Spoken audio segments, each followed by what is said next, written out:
Welcome to this edition of When the Biomass Hits the Wind Turbine, a discussion of sustainable living and what that means to you and me. Coming to you from WOUB Radio, Studio B. I'm Jay Warmke. And today, just for today, Annie Warmke. Yes, and today, just for today, hopefully not just for today, we're actually on video for our YouTube version. So, anyway, and today we're going to talk about funding or creatively funding your homestead, or chicken feed doesn't cost chicken feed anymore. How's that? Where did you come up I with don't know. I that? was just trying to come up with something cute, and apparently I didn't As a succeed. So, farmer, it does not compute. all right. So, why don't you talk a little bit about, because I know you've been doing some research on creative funding for homesteads. I think there's a lot of people out there who have that fantasy of I want to go out there and build my cabin and live in the woods, and they think that magically they can make a living that way. So, I'm not sure that people think about that they can make a living. What I'm saying is, yes, you can. well, you can for sure, but it's still a business, It is still a business. But before we move into that realm, I think that one of the things about talking about creative funding for homesteaders is to try to move people more into a way of thinking a little bit differently about how you provide for yourself. So most people who are doing homesteading want to be very, as they call it, self-sufficient, self-reliant, and so I don't think outside funding comes into that mix. However, it ought to, because there are a lot of people out right. there and a lot of groups out there that would like to support people's endeavors, and they have lots of money and they're looking for somebody to give it to. And I know that sounds like I'm being a little bit outrageous, but I'm not. And my entire career has been based on that philosophy, whether it was in farming or women's funds or starting battered women's shelters. And the thing that I find remarkable, I just spent a lot of time, a few hours working on this, but also working with, I do mentoring, and primarily with women who are in agriculture. And it's interesting to listen when we do these webinars and stuff, to listen to a lot of the mental health piece that comes with this. So I just spent last night listening to people talk about it's too much work. I can never The mental catch up. health piece, like they are actually mentally ill for wanting to Well, do not this, mentally or ill, but just that well, mental you health. should be locked up, Any you know? job requires a certain degree of mental So there, health. And do you, in farming, it's a lifestyle. It isn't just a job. Or as a homesteader, it's a lifestyle, not just work. And so there are things that come along with it. And when you add that business component, which I don't think people think about things like this as a business, and it's not succeeding, it's not earning a living, it's not well, creating the we hear support. that a lot from folks where, they just simply can't make a living by growing. They can't make ends meet, I should say. When they get into it, they think, I'm going to grow my own food, I'm going to raise some chickens or whatever, and don't really think about the rest of it per se. Well, That the real challenge is it isn't just about making ends meet. We want to make a living. sure, you want to thrive, Yeah. right? And in order to thrive, we've got to have a lot of sources of where that money's going to come from. And if we worked for, the electric company or the government, we only get one paycheck in theory. You might be working two jobs, but mainly you probably aren't. And so you only have that one paycheck. And when it goes away, you got nothing. And so what we're saying is, okay, as a homesteader or a person in agriculture, if we're realistic about how to be resilient and reliant on our own skill sets and also sustainable in our practices, we need to look at how we're going to divide up the money we need to come from different sources. So there's a variety of places. And then when one goes away, we are not going to lose the farm or the homestead, Sure. because we lost that Well, I that think a source. lot of people saw that with COVID when, they might have been succeeding very well going to farmers markets and selling what they could. And then all of a sudden the farmers markets are closed. They're just closed Right. for a Well, year. and a lot of people were clever Hmm. about how to deal with that, and a lot of people went out of business. A huge number of people went out of business. Yeah. So let's start at the beginning. And Okay, let's start at the the beginning and let's beginning. end at the end. And this is the middle. Here we Okay, I'm so glad go. you're on camera now, so people can see what Uh-huh. a stinker you are. All right. So the idea is I cannot market and pitch ideas, and I cannot sell my product and do well with it if I'm not clear about what it is I'm doing. Hmm. So for example, with us, we could say, you know, we're 30, we always say we're 40 acres and a mule surrounded by reality, and that we're going to repurpose. This is our mission statement: repurpose, reuse, recycle. We're going to have fun, and we're not going to work for anybody else. That's been our mission for 20 years now. But the fun part is the main part. Well, I'm waiting on that.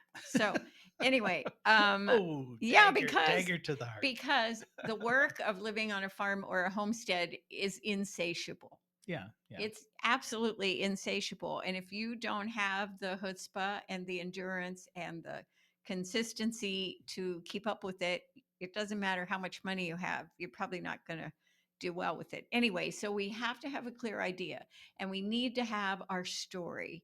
We need to have that story in a way that helps us frame what we need, what we're doing, and what we're going to do with what you're going to give us. We're asking you, as the donor or the fund or the grant or company, foundation, or the government, to invest. We aren't charity. We're not asking for charity, so we need to remove that.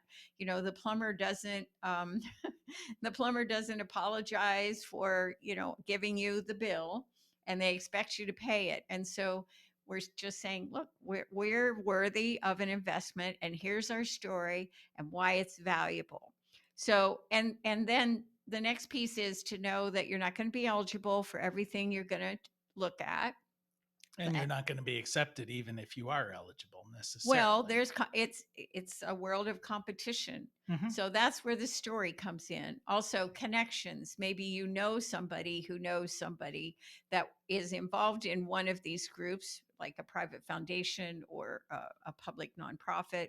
And that's so based on those relationships, you might get a little leg up. And it really is about relationship building, because once you get that money, or even if you don't get the money, you apply, you don't get it, go back and ask, what didn't you like?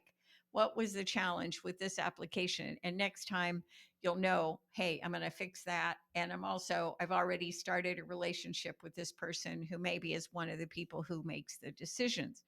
Anyway, so some, in terms of agriculture and homesteading, some grants and some funders are going to be looking for you to have at least $10,000 or more in sales in a year. Well, you're obviously not going to start out like that. So that eliminates some places that you might be looking for some specific kinds of funds. But there are tons of opportunities out there. And so the main thing is you want to look at what are the categories that you can fall into. And the grants range from anywhere from research grants to small loans. um, and all of these things are focused on how to help you do better, how to make a living, how to reach your dreams, how to Are, are a lot of these things focused on farming per se, like for farmers markets or for no, agriculture, no. or are And I'm they going to talk agritourism, yeah, or how do we get into that? all of that and You're going more. to get into it. You one Hold, with hold me AARP. horses. Okay. A ARP has grants for people over 50. AARP. Yeah, the one that you kept trying to get me to join when I turned 50, and I said, Yeah. "No, wait till you're 50 and you can do it." There you go. So, but you don't want to limit yourself by thinking you're too small to matter, because there's always someone out there looking to give away some free funding. It's just a matter of looking where to look, thinking about where to look. Where do I look? And they may be regional as well, right? Well, Because they we're might in be in your Appalachia, well, it might be in your hometown. It might be Sure. the neighbor down the road. You know, I've had people volunteer at our farm, and that is a source of funding. There's value in that person's time, especially if they have skills. Mhm. So technically, if you're just looking at homesteading, It's defined as a lifestyle of self sufficiency characterized by home preservation, subsistence agriculture, and overall self reliance. And so that's important to know, because if you are a homesteader and you are saying, I want to qualify as a homesteader, you better be proving those key points. And Yeah. that's the whole reason But I to don't like tell. that definition because the idea of self sufficiency seems to mean that there is no community, that you don't need. I mean, I've never met anybody All who's right, but completely self it sufficient. is like, I don't want to get off on that. Is a lifestyle of self-sufficiency. Oh, And yes. I know Grizzly Adams. we think we think that that shouldn't even be a word. Nobody should be trying to be self-sufficient because we have a dependency on others, and we really should. But anyway, but this is the definition, and if I'm going to tell my story to somebody or some entity that potentially wants to give me money, I'm not going to redefine their Right. way of thinking by Parrot, saying, parrot back the words that they're that's right. asking. We want to understand how they pitch their ideas, and then we're going to write what we're going to write based on how they write, not how we, you know. I would say, like, one of the grants, the SARE grants, SARE. I'm going to talk about that in a minute. But one of the things that they talk about is, you don't have to necessarily write the way we are, asking this. Although I will say, But if you having don't, we're not going to I give you have any been money. rejected by them 3 times, and I can assure you that I wrote just like they talk, and they found me wanting. Yeah. So, but that's all part of the process. So you don't want to just apply to one. You want to think about, well, what are all the different pieces of how I define my story and my work, and then I want to find funders that are going to different funders in different areas that are going to be potentially going to give me some money. So you want to start small, and you've got to stay organized. So you might make a grid or some kind of a notebook where you're going to write down the name, what they are interested in. You're going to look at what things they funded in the past and why they funded them. And you're going to write down the due date, because there's nothing like knowing that's the perfect guy to give me money and the due date passed yesterday. Sure. It happens all Well, the time. well, one thing that occurred to me while you're talking through this stuff is we see it a lot with nonprofits where they go chasing the money. So I guess I would just sort of add, don't change your behaviors because of the funding. Get the funding to match your That's why you tell your behaviors. story, because Yeah. you're not going to turn into a money whore. Yeah, and the money can go away instantly. So here you're Well, saying I'm gonna raise goats because there's money for goats, and then you don't like raising goats. I'll raise my hand on that one. but money So for goats would mean things like, I need a water system in the I pasture. know, It's not like a but thing it where they're wasn't going to. part of your original intent. You just did it because there was money to pay for it. So what I'm saying is, don't do that. Find funding that matches what it is that you're hoping to accomplish. Not Don't change your don't words change for your them. behavior. Yeah. So anyway, so the first place to start, which I think is pretty good, just to give you an idea Okay, of, are you going to start listing through all of the different sources? I'm going to talk a little bit Okay, about because that. I figured this is a good place for me Okay. before you do that to I'm going let to zip everybody right know. through. I That's know, right. I That's know. I don't right. want to interrupt your flow of thought, Oh, but yes, you do. yes, I You do. know you Actually, do. I do. Yes. But I want to remind everybody you're listening to When the Biomass Hits the Wind Turbine with Jay and always focused Annie Warmke. Jeez. Coming to you from Studio B, WOUB Radio in Athens, Ohio, reminding you it is indeed the end of the world as we know it. And thank God, Thank God. Okay, so especially today. all you happy campers out there, all you homesteaders, Annie's going to tell It's you so where to go get some money. condescending. So just ignore him. All He right. can't help himself. Okay, go ahead. So the Tell first, us where the money is. I'm not going to tell you where money is. I'm going to tell you some ideas about where you could look at not just money, but a lot of places offer networking. They offer research information. There are lots of links. All these places have tons of links with other things they funded, but there's information there that might be useful to you as well. So it's not just about bucks. So the place that I recommend you start is called start to the number two farm.gov. And it is an online database that connects beginning farmers and ranchers with available programs and resources. And in my experience, it isn't just beginning ones, but there is a strong emphasis on that because the government is very keen right now to try to bring young people into farming because most of us are old farts, and that's not a good thing. So Yeah, the besides, farming community is aging for sure. yeah, and aged. So anyway, so it gives you an opportunity to find a lot of information in one place, and you can begin to glean and add to your notebook what areas you want to be more able you want to be able to search, and it is You're, searchable. you're bouncing the camera I'm sorry. It around. is searchable by geographical area and by topic. And also for people who are thinking about getting into farming or, and again, homesteading, because farming is a big component of that, like raising food and so forth. There are additional features, including thinking about farming. The next one I think that has some useful information is USA grant applications.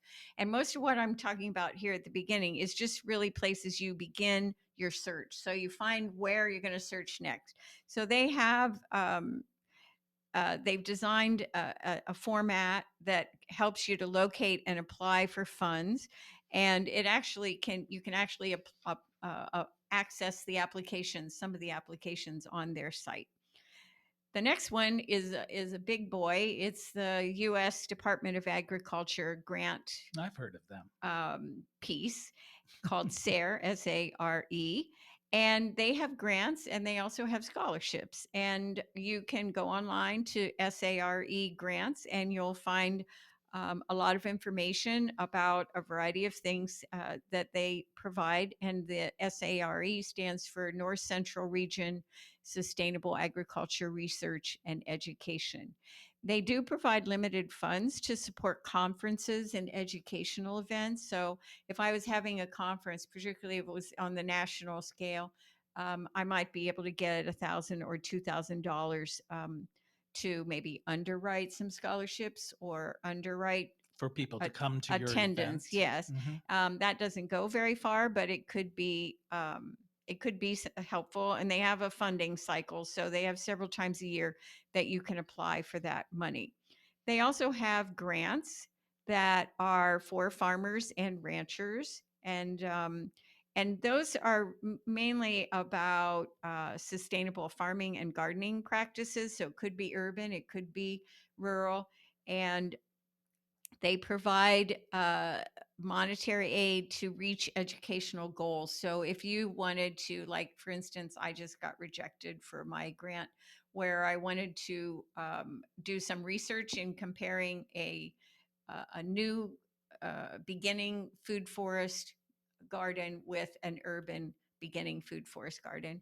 And some of them thought it was brilliant idea, and some of them who were very conventional farmers thought, "What the heck is she talking about?" So, um, such as it is, and that reminds me, it's a really good idea, and I think I brought this up before, that if you apply and you are turned down, you really need to go back and ask what was the reason. Because if you don't intend to apply again, it doesn't matter because it may Well, tell but it you might something help you in. on another Yeah, that's application. right. Like they didn't like your Just say you wording. were too wordy, or you didn't focus, or Right, whatever, or this wasn't what we were looking for. It right. may be, and sometimes it's just we had 500 applications, we only had enough to fund 50, and But it still you comes weren't back to they priority. liked one better than they liked another. So Yeah. there's always going to be huge competition for the funds.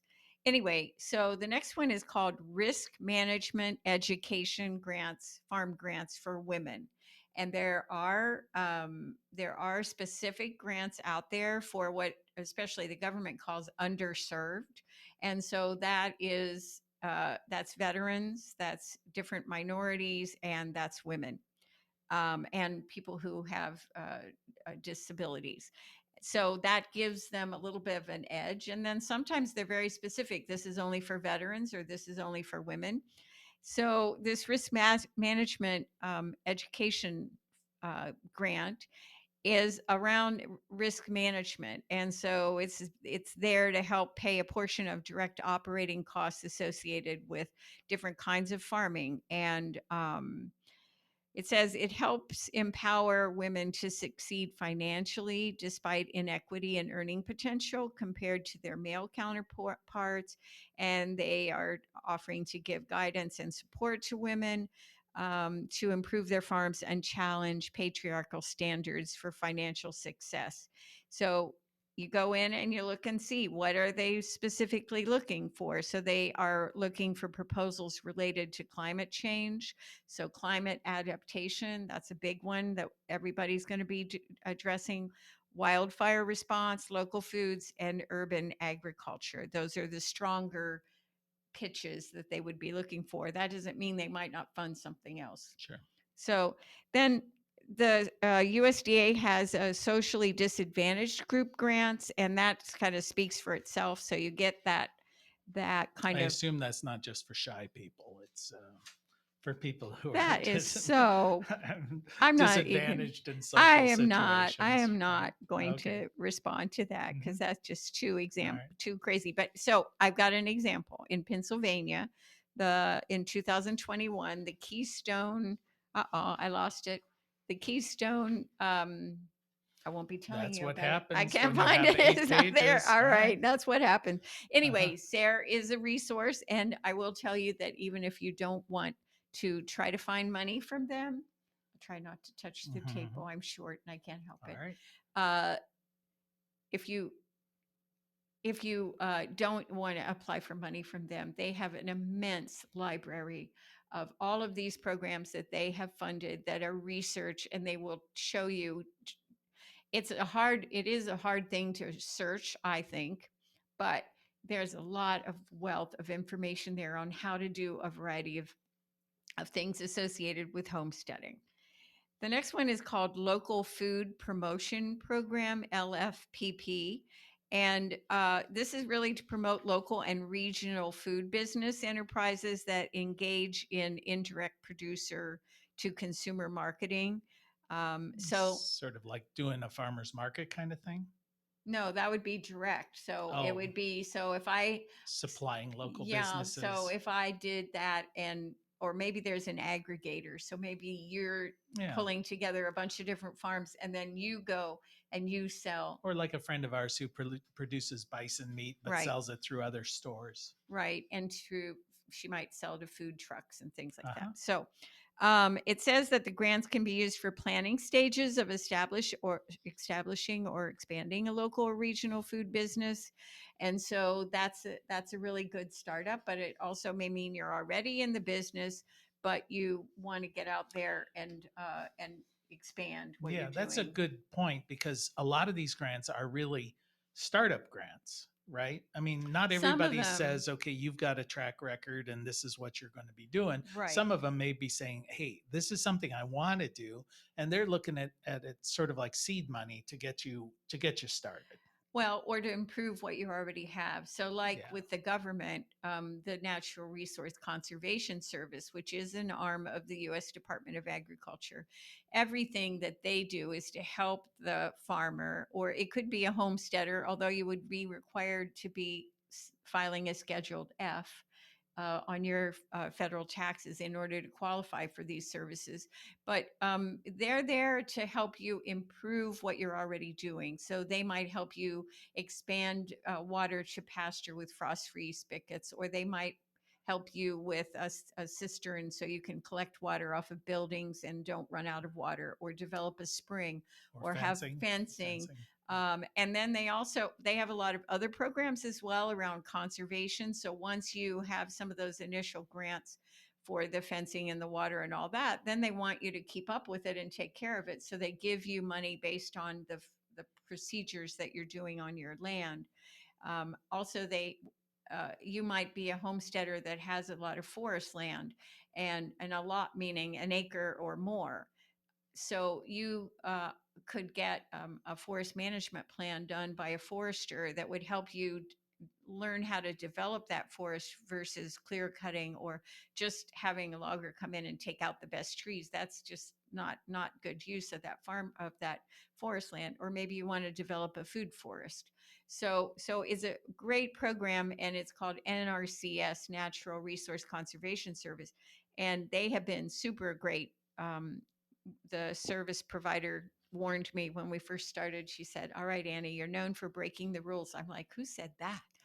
And You, I know I you, probably said it right you off the all the bat. time, right? And so, and I said, "Well, here's the thing, Lori. I don't want to go to federal prison, and I'd hate to drag you with me." So, Well, but that program is very focused on traditional, but they are willing to explore yeah, I other mean, I'm avenues. very non-traditional, and they've been hugely supportive Sure. to us. And they Okay. also, you can also get a high tunnel. They will buy the kit of the high tunnel. You have Okay. to Well, let me install just it. point out you've only got about 2 minutes to get through your Oh other six dear. pages of information Okay. here. Well, maybe we have to do another Okay. program. Well, just talk really fast, like it's a disclaimer All on a right. I'm not going to pharmaceutical. talk really fast, but I will mention one more because we've been talking mostly about crops, and that's the Food Animal Concerns Trust, which is FACT. And I encourage you to look them up. They have grants for small farms and homesteads, but they also have a huge library. And then, just really quickly, don't cut me off. I want to talk just very briefly about some of the things that you don't think about, and I have to find the Well, note. I know that you've been involved in some mentoring programs, and there are Yes, projects out there that, try and match up people who are beginning with people who are more experienced, and some of them right. actually No, pay you yeah, money. and they do. That's a Women Food and Agriculture Network. But there's also local resources, a local community fund or a local community women's fund.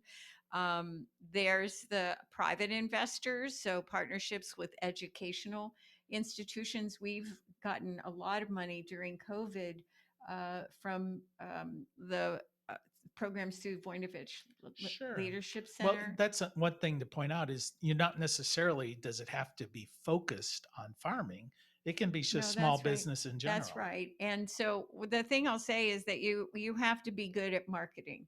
You've got to Sure. write your story. You've got to have a good story, and that's how we got money during COVID for not just what we were doing as farm uh, enterprise, but also for our solar installation program to get it online. Um, Also, getting people to sponsor products that you create, putting their name on your labels or on their website, on your website, YouTube videos and podcasts that pay a dividend after you have a certain number Well, of people subscribing. Corporations pay to use your brand or your product. We made a lot of money on pigs once because of our story. Everybody else couldn't sell a pig for $50, and we got $8.50 a pound right. because we had a good story. Okay, so get your story together and don't be afraid to go out and ask for money and call up Annie and say, "Where is all this money?" There's a lot of resources. Hopefully, we can post some of those. Anyway, you've been listening to When the Biomass Hits the Wind Turbine with Jay and Annie Warmke, coming to you from Studio B, WOUB Radio in Athens. We want to thank our always well funded producer, Emmy Award winning producer, Adam Rich. And we want to thank you for spending just a little bit of time with us. And as your grandmother hopefully told you, the secret to a happy and sustainable life is. My grandmother said, play nice with others, clean up your own mess, and eat your vegetables, Jay. All right. Till next time. Bye bye.